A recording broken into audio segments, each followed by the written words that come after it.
हिंदी साहित्य प्रेमी प्रिय श्रोताओं, आज की कविता का शीर्षक है बचपन की बरसात। इससे मैं आप लोगों को मेरी पुस्तक एहसासों के अवशेष से सुना रहा हूँ। और इस कविता को लिखने की प्रेरणा मुझे ऐसे मिली कि एक दिन बरसात में मेरे दोनों पोते बाहर खूब नहा रहे थे। बरसात आई, खूब नहा रहे थे। मुझे मेरे बचपन की याद आ गई तो मैंने एक कविता लिख डाली। जब बरसात आती थी वहाँ गढ़वाल में, मेरी मातृभूमि में, तो क्या दशा दिशा रहती थी उसकी, सुनिए आप। बचपन की बरसात। वो बरसात नहीं होती अब जिसमें खूब नहाते थे, छटपट करते पानी में हम बदन रगड़ते जाते थे। छटपट करते पानी में हम बदन रगड़ते जाते थे। कागज को कुछ मोड़ तोड़ कर झूठी नाव बनाते थे। कागज को कुछ मोड़ तोड़ कर झूठी नाव बनाते थे। बहते पानी में तैराते बिन पतवार चलाते थे। बहते पानी में तैराते बिन पतवार चलाते थे।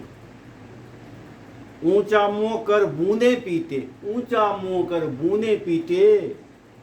खेत में दौड़ लगाते थे।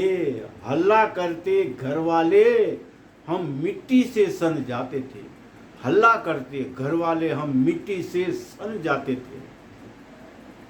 विनती करते थे बादल से, विनती करते थे बादल से, और बरस ए बदरादा, और बरस ए बदरादा।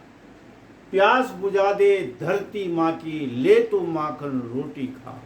प्यास बुझा दे धरती माँ की, ले तू माखन रोटी खा। अपने कपड़े खुद धो लेना, अपने कपड़े खुद धो लेना। माँ डंडा लेकर आती थी।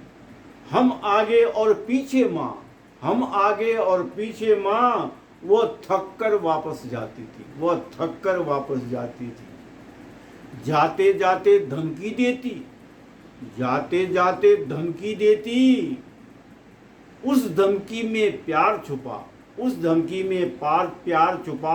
आज का खाना नहीं मिलेगा, आज का खाना नहीं मिलेगा। आ तू वापस घर तो आ तू वापस घर तो आ।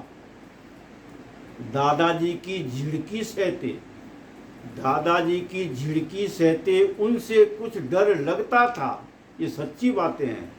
दादाजी की झिड़की सहते उनसे कुछ डर लगता था। जी करता घर लौट चले, जी करता घर लौट चले, पर मन है कि मचलता था, पर मन है कि मचलता था। अब अंतिम छंद सुनिए।